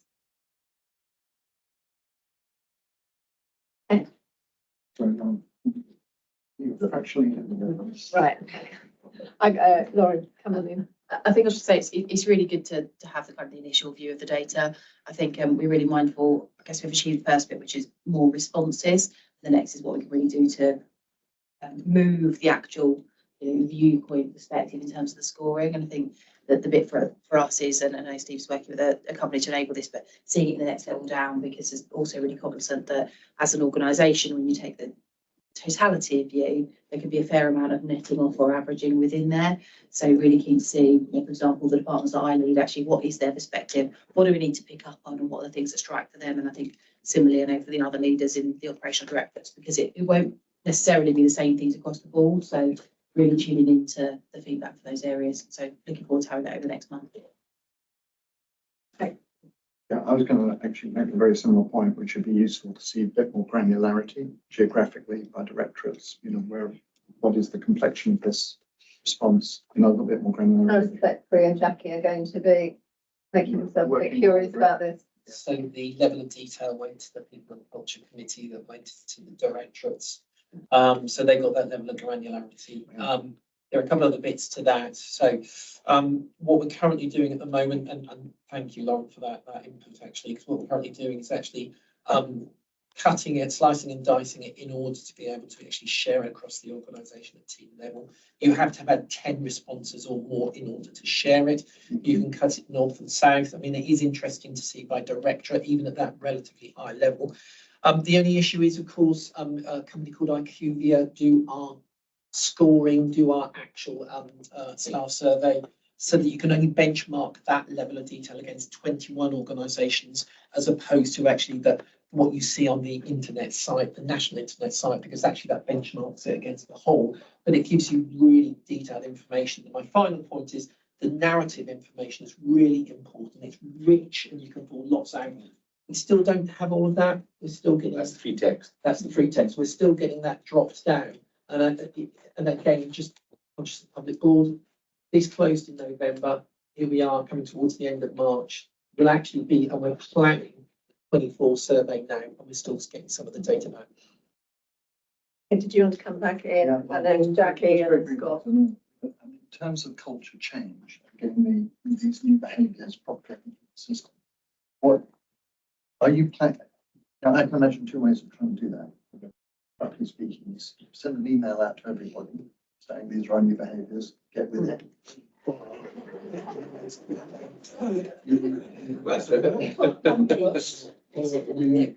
Think about who are actually the cultural leaders in the organisation anyway, and can you do a bit more focused work on them and really have them own change? So I think in employment services, I always think of managers, modern matrons, that Dan, people so influential. Yeah. I think you do a bit of both, if I'm honest. I mean, the first one's a bit, yeah, I know you're being a bit blunt and a bit, I know you're joking about it, but actually you can't communicate this enough.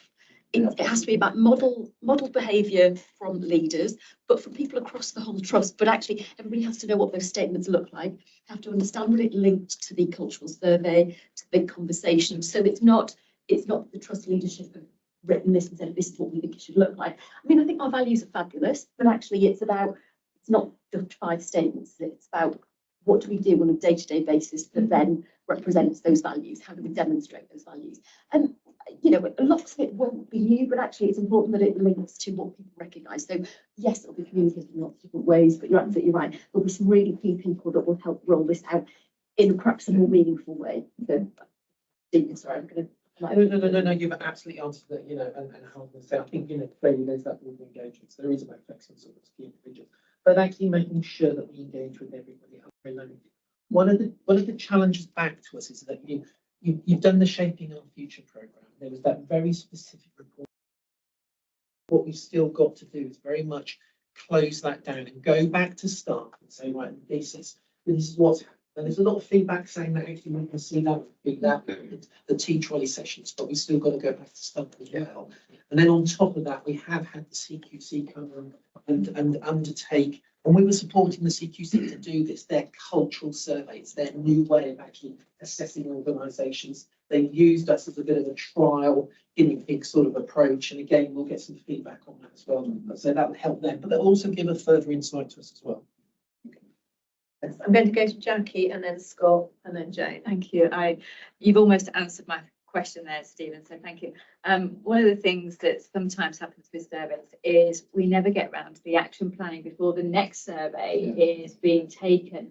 And I was going to sort of suggest, what is the plan for those quick wins you said we did, and the connection to comms and engagement to get those quick messages out there, why we're still looking through the granular detail? So again, there's a layered approach here. So there's some very specific actions required for the directorates. Comes back to 8 points, 8 points around, you know, actually that level of detail. And then actually what we are going to do, what we don't want is thousands of actions and thousands of action plans. So what we're currently doing is actually refreshing our people and culture strategy. There'll be a clear set of actions, responsibilities in there, and then we'll drive it through that. And that's a piece of work in progress out to people as well. Okay, I'm going to go then to Scott, Jane, and then Chris. Chris, did you want to go in on that? Yeah, I'm just going to add on to the back of Stephen's point, this question. And you know, also we're doing that at a high level, but actually on the ground with our colleagues, you know, on the shop floor, so to speak, we're producing you know, printable format versions where they can display them in localized areas, where they can fill in, you know, what exactly have we seen from the local staff survey results in our area. What are the actions and the behaviours that we want to model in our area?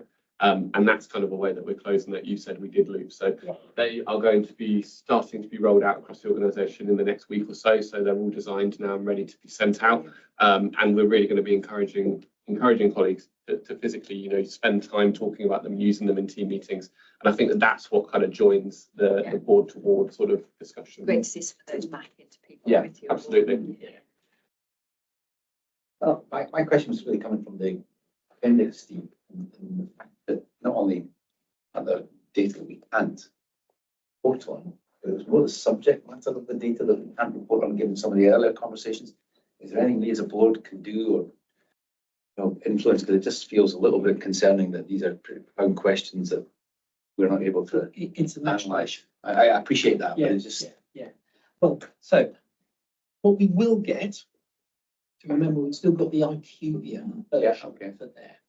So you've still got the level of detail below the national benchmark. So we're using that, Scott, and it goes back to, you know, we're using that at individual, team, area level, etc. And then we will get the narrative behind that as well. So that will give us an insight. But at the moment, the national team, because of that data issue with iPads and iPhones, etc. iPads and iPhones, you've got a question of materiality of the fact that how many people out of the population replied actually used an iPad or an iPhone, and does that statistically make a difference? Or could we just get the stuff that comes from everybody who didn't use an iPad or an iPhone? They think it makes a statistical difference. Yeah, nationally or within. Okay. But as I say, we've got the actual video version, so we can use that. Just last sentence. Yeah. Jane. My favourite book was Lies, Down Lies and Statistics. The behavioural framework, I think, is a great idea. I've seen a few of them and they're useful when they say what behaviours you should model. The ones I found most useful are the ones that have another column of what we don't do, behaviours we don't approve of, and I wonder which way we're thinking of going. I'm on the fence with that one, I'll be honest. I can see why you have it. It's just, as humans, you tend to be drawn towards negatives. So even just saying them, and maybe this sits somewhere behind the front page. Maybe we talk about it. Yeah, I don't know. That's not a great answer, apologies.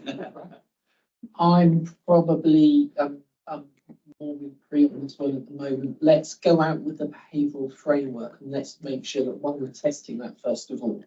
That's what we've got to do. We've got to make sure one of the challenges to us is that we're not necessarily engaged as well as we should with all of our staff. So this is a real opportunity to do that in sort of a positive, progressive way. And there may well be some feedback on some behaviours we don't want to see. And if we get that, then maybe we could then look at that option as well. But I really want to go out in this sort of positive way at the moment, you know. As I say, there may be room for that. Yeah. That's the point. It's really realising the prime values on the wall, but the prime values that are very hard is about that behavioural impact. So I was going to suggest that these behavioural points are something that should be tested, obviously tested for staff, but we need to test them with the whole board and make a virtue out of doing that, please, proactively. And we ought to scoop that up into some element of discussion with governors as well, so that they can understand the position that we are trying to drive from. And I suppose if I was to try and link a number of the conversations we've had this morning, our values are important to us. They often feel that they get lost in translation, and that's not good enough. And we need to go back to what those values mean and how they experience them day to day, such that they actually believe that we say that these pride values actually matter, that it resonates in terms of their lived experience. And too often, even people who are really proud to work for CPFT and day in, day out do amazing things will say, yeah, don't always see every aspect of our role, of our values being role model. And the one, interestingly, that they draw out the most is that, of course, one of our values is about empowerment. And we end with empowerment, we begin by professionalism.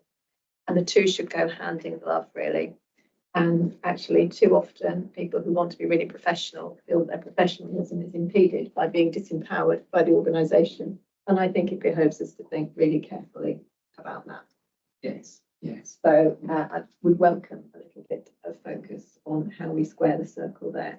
But thank you, Stephen, and we'll look forward to much more richness coming out of this work. And as Jackie says, before we know it, we'll be in the next planning cycle, the next staff survey. So it'd be quite good if we're able to talk to people about here are the things we've done as a consequence of the staff survey cycle we're just coming out of. So let's move on to business and performance. Mike, I'm going to you because you very kindly chaired the last business and performance committee. And Jane will be taking over there from next time. So Jane, you're very welcome to add anything in from your basis of observation. But Mike, do you just want to take us through the report of that committee? Chair, expanding on that, it's a rugby analogy. Scrum half, yeah, pass the ball to me, fly half. Should I keep for touch? No, I will pass it on to my instant centre, Jane Cannon, who will catch the ball for the try. At every meeting, although we're 27th of February, it seems a long, long time ago, and a lot has happened. And much of the reporting of that relates back, obviously, to January, but in many cases, I report Q3. There's been an improvement in financial reporting and the 24-25 financial planning, and I'll leave Lauren to comment on that when we come to the finance report. Operations remain under pressure. Volumes continue to rise. Some waiting lists are reducing, some are increasing. There's no statistical pattern emerging, but I don't think overall we're getting worse, but it's still tough. The one assurance that we couldn't give was on our improvement board and financial strategy. And I'd ask Scott to comment on that, particularly under the very fast changing structural changes we have in terms of scrutiny by our ICB and the NHSE. Sure. So as the paper says, we have this, we obviously termed financial recovery group, given the scale of financial challenge that we face, and is driven by a set of nationally determined terms of reference under this double log process. And in very quick shorthand, the double log is about seeking endorsement or assurance through our ICB colleagues. So it's an interest system type of forum where anything above a value of £50,000 we need to take into this financial recovery group, have a discussion with our ICB colleagues and assure them that the expenditure, irrespective of its nature or its level of impact, is essential. So as I say, it's very much a kind of introspective type thing within the ICB, and heaven forbid we get to a different level and then that becomes double-edged. The threshold drops dramatically, and indeed there would be further engagement with our NHS England colleagues. But at the moment, it seems to be working very sensibly, very pragmatically. We do have our challenges with our ICB colleagues on certain things, but we are specifically looking to try and find a much smarter way to deal with the routine business of any organisation being filling vacancies. So trying to get a sense of pragmatism about if a role has a direct bearing on clinical safety, patient care, quality risk, anything associated with that, it shouldn't have to wait for the formality of financial recovery process. You know, either they or I can exercise judgment and we'll move ahead, because those cases will always be defensible. You know, as someone who said the other day, nobody ever got sent to prison for overspending. I think it was Kathy. Thank you, Kathy. But if something, heaven forbid, again would go wrong because we'd taken a decision or not taken a decision about a critical vacancy, then clearly that's a completely different and profoundly more impactful issue. So that's what the double log process and the financial recovery group is all about. It's niched in the report from the committee under the Trustwide Improvement Board.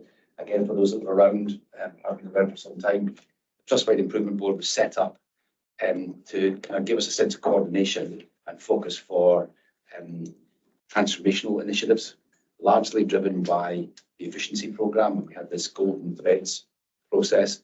We've had to pause the formality of the TWIB of late. Terrible acronym, but anyway, the TWIB. We also had another committee which was established, the Trust Management Committee, I think it was. And personally speaking, I wasn't quite sure how this thing all kind of sat together. So the combination of being, please don't take this the wrong way, but the distraction of the FRG has meant that we really haven't had a lot of time to focus on how we use something like the Trustwide Improvement Board.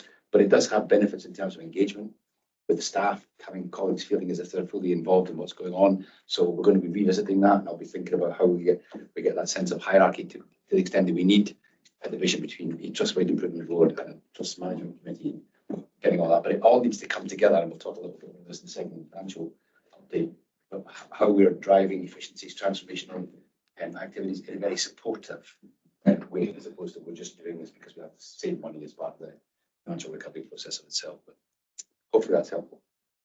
Thank you very much, Scott. I've got one further point, and taking the rugby analogy, I did drop the ball. Go forward, though, Mike. Yes, in the Freedom of Information report, detail, the last review said limited, it actually should have said partial. We have improved a reasonable in terms that we only have 2 outstanding. This is the only subcommittee report to the BNP then goes to the wider public through the public board meeting and to the Council of Governors.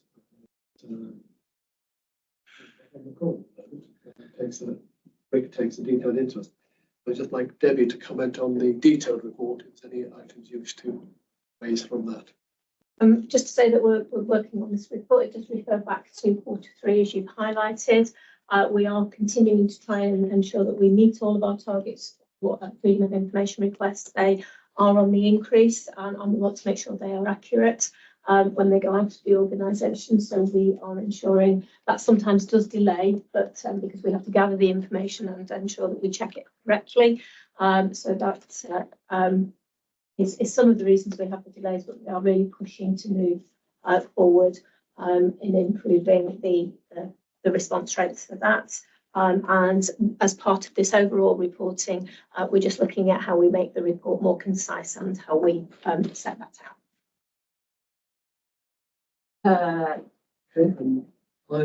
Any questions? Hopefully somebody will let in whoever is in the. I was just joining again. Who was here before? Yeah. Okay. All righty. Thank you very much for that, Mike. Jane, is there anything you would like to add as the incoming chair? I'm excited to catch the ball. I'm hoping to give a guidance from my colleagues around the table, so I'm running in the right direction. Never did have a good sense of direction. I'm really pleased to hear what Scott was saying about taking a good look at how everything fits together, because in my experience, when you are up against challenges, throwing another committee at it isn't always the right answer. So if we can work together to work out how we streamline this to make sure we give more time for actually dealing with the issues and less time for reporting them, I'd be very, very keen to be part of that conversation. We need to maintain assurance. We don't need to be flooded with data every day of the week in a way that stops the exec team functioning. So very pleased to be involved in that discussion with you, Scott. Thank you so much. Any questions at all on that? Yeah, so I have a bit, I'm not sure if this is the right place to ask this question, but just sort of generalizing from Mulberry 3, where we had sort of multiple capacity that we've opened, we've got the patient setting, maybe that's reduced a bit of pressure on out of areas placements. There are other pockets of underutilized capacity around trust, aren't there? And I just wonder, I thought I saw somewhere in the a number of 80% utilization, but maybe I sort of hallucinated that and it was something slightly different. But I just wonder, is there what's the potential value of this part of the thinking about what the right amount of capacity is? It's not little. What can we do with it differently that might help us?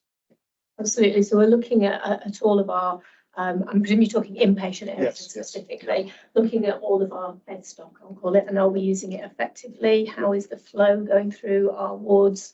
Are we making sure that, when people are discharged, if we've got somebody waiting, the time between, and how we're managing that? And yes, we do have different capacity in different areas. Some of the areas we have mixed capacities, more specialist areas. So therefore, it's more difficult to use those beds. So our learning disabilities is really dependent on need at the time. We know that we've got big pressure on our acute inpatient capacity that is improving, and I'll come on to the Mulberry update shortly. We do have a daily update on capacity that goes around the entire exec team. So if something looks out of kilter, then has been Debbie Holly. We can make sure that we're following up, so it's not just a localized issue or just noting it. There are things that we could be pragmatically dealing with, and in particular, the kind of out of area challenges. We'd want to understand in a supportive way why we still get people out of area when the capacity would suggest we could potentially, repatriate. Some of it is our reporting and staff being really clear on what they're reporting and how they're reporting it, and we do have some anomalies in that at the moment that we're working through. And I think this is probably a good moment to note and thank Ed for absolutely heroic work that he's done in terms of he made a commitment last year on the back of the board being curious about something that he was going to visit every single one of our inpatient settings. And I think I saw yesterday the report of your last visit. So I think, you know, just as we applauded the young people earlier today, I think a round of applause.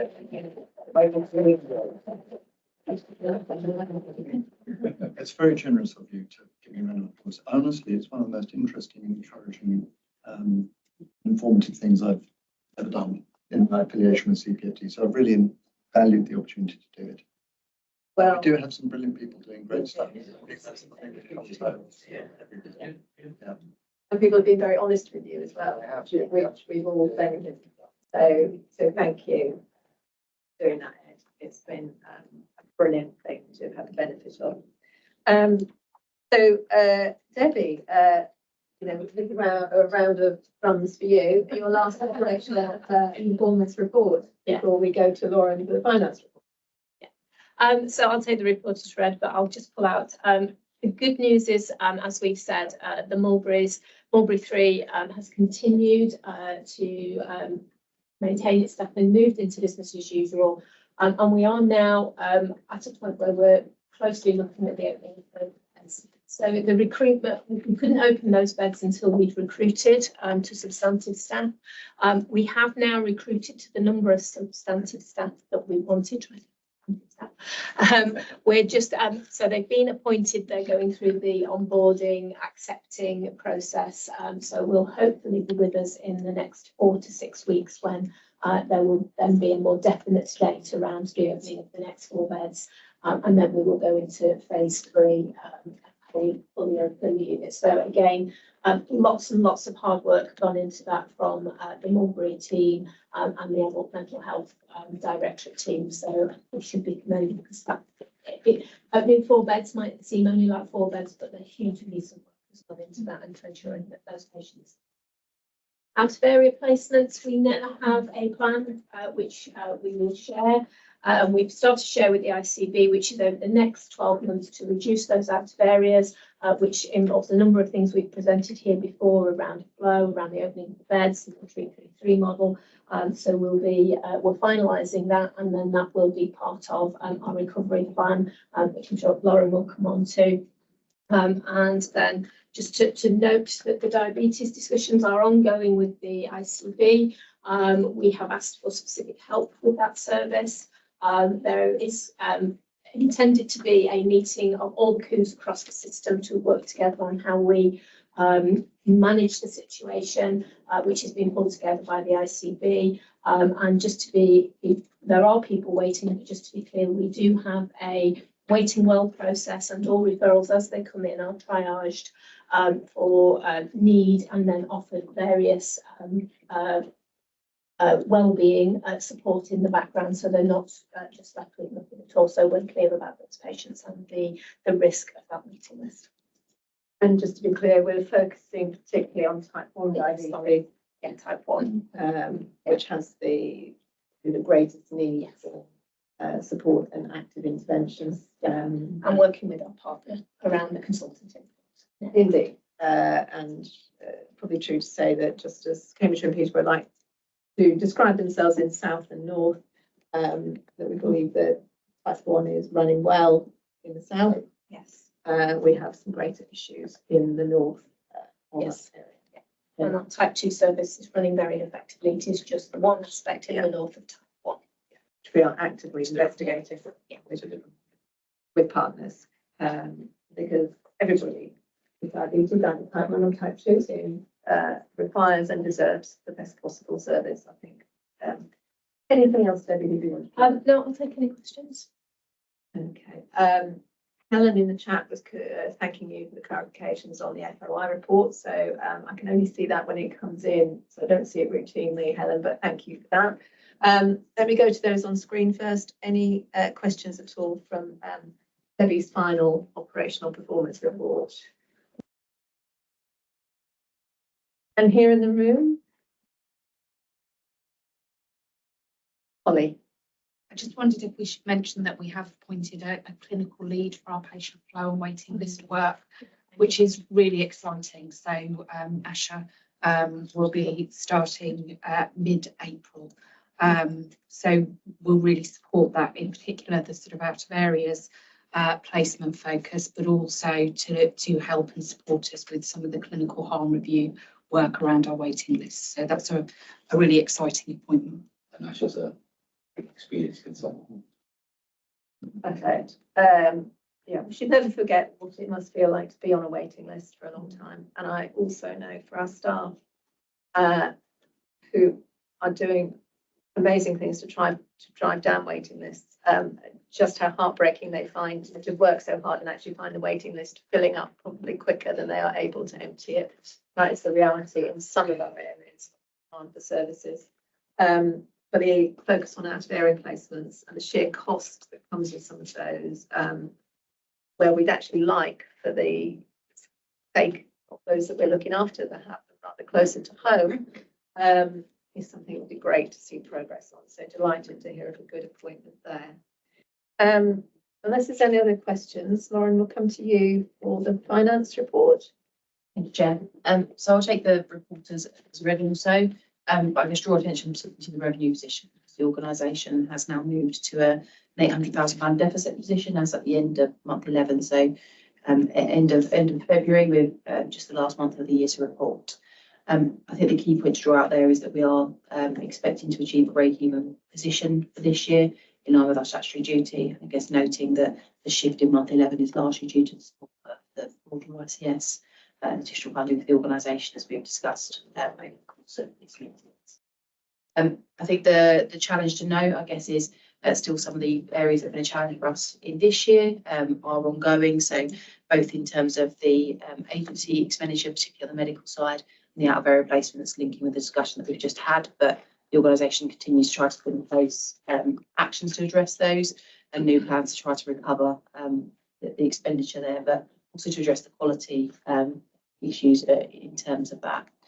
I think I'd also note and thank the organisation for bearing with us. I mean, we mentioned the TWIB meeting earlier, and there was a difficult sort of pivotal meeting in January, which is kind of the first of financial recovery and double lock. And whilst quality and safety absolutely remain paramount for us, particularly in the areas of non-staff and some of the other expenditure, the consumables lines and optional, more discretionary areas of spend, we put in place some quite stringent controls for the last 10 weeks of the year.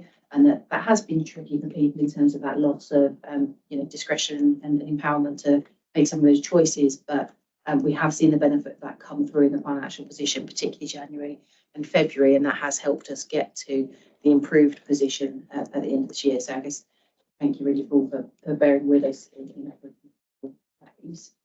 I think other than that, just to note that the cash position is up slightly, as at the end of February, we expect to be slightly improved for March. So we're now at 31 million. Thank you very much for that, Lauren. We should record our thanks to colleagues right across the system for the fact that they recognise the best endeavours we've been making to get the financial situation recovered and the support that they've offered us to do that. I hope that people will see that as a sign of confidence in the importance of the work that we're doing and the will to invest in making sure that we are in a good position to deliver upon it. Anybody want to come in at all on the position as is, which Lauren has articulated well, I think. Yeah. Okay, so we keep our fingers crossed. Not many days to go to close out the financial year. So, and of course, now the greater challenge turns to 24-25 and to making sure that actually we are able over a period of time to achieve the right budget for the types of work that we do, and that we demonstrate that we are using it always wisely and to best effect. So Lauren, you have the annual fire certificate item, and I didn't know if Alison was coming for this or whether you were going to speak to it. I'll speak to it. Alison's on leave. Okay. Thank you. She enjoyed some rest ahead of the Easter break. So this is basically as part of statutory duty. So just noting our fire statement for the year. So this is for the year, the calendar year just closed. It's for 2023. It's a retrospective certification. So just to confirm really where we are, being a fairly complex organisation with a large number of sites, we're not in a position to tick a box that says we have no significant risks arising. So we're in the next tier of assurance now. I think just to note that there are, of course, ongoing fire assessments in all of our facilities. When issues are flagged, mitigation plans were put in place, and we've got confidence in those. So really just noting that's the position and that's the certificate that Scott will be signing as Chief Executive. If we're able to approve that today, and that would be my recommendation, that this is a fair representation of our fire risk assessment. An instance where members of the board are asked to endorse the adoption of fire certificates. So I'm just looking around for anybody who would like to dissent from that. No.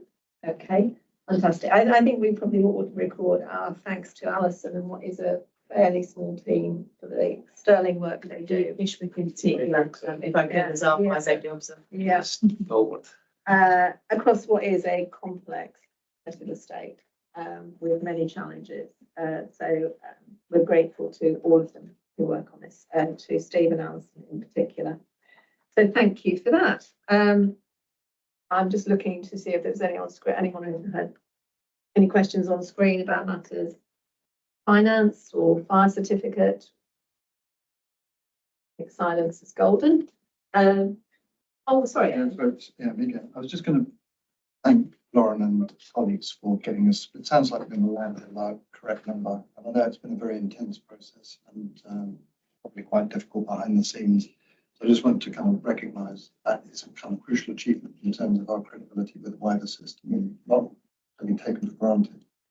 And the flip side of that is, how would you say the team is feeling about it all at this point? Are people feeling quite battered or like it's been a real struggle and morale is low? People feeling quite buoyant where we've got to and where we might go next? I'm thinking particularly in your sphere of influence.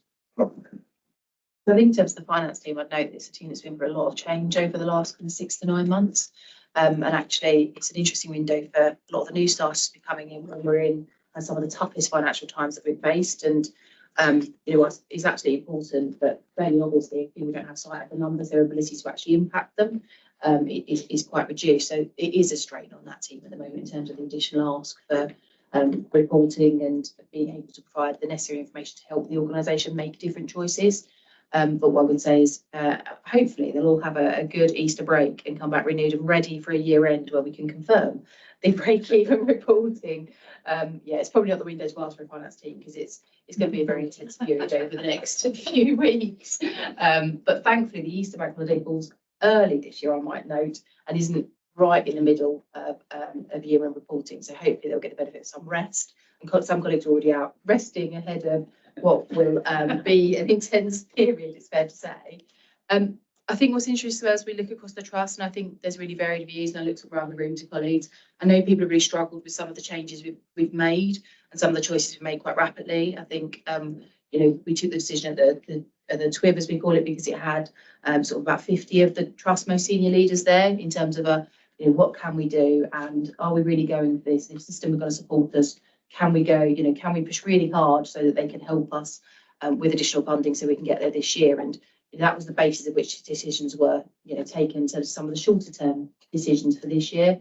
I think that the challenge that people look up now is, as we say, as we look ahead, some of those pressures remain with us. And so next year, isn't going to be easy, but it's how we now work through those as a collective and make sure that we make choices that everybody can buy into, because it is difficult. I think you sort of note in maybe the way you asked the question, but the finance team can often get bruised in being the one that share the news. They do very little of the spending, but they are the messenger of this back to the organisation.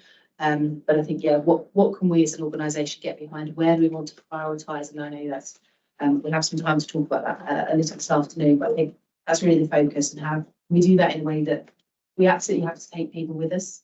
We can't be sort of fighting up against each other in the choices that we make over the coming months. And fairly obviously, the long-term answer for the organisation is not a grip and control culture. It's not that environment. So we have to find, that's a short-term measure to buy us some space whilst we identify the recurrent, changes and opportunities, the more transformational items that will be the long-term sustainability of the organisation. Thank you for that, Ed. A good point to raise. So we go to always a very exciting point in the committee when we look at the the use of the trust seal. I'm always very excited that it has been used.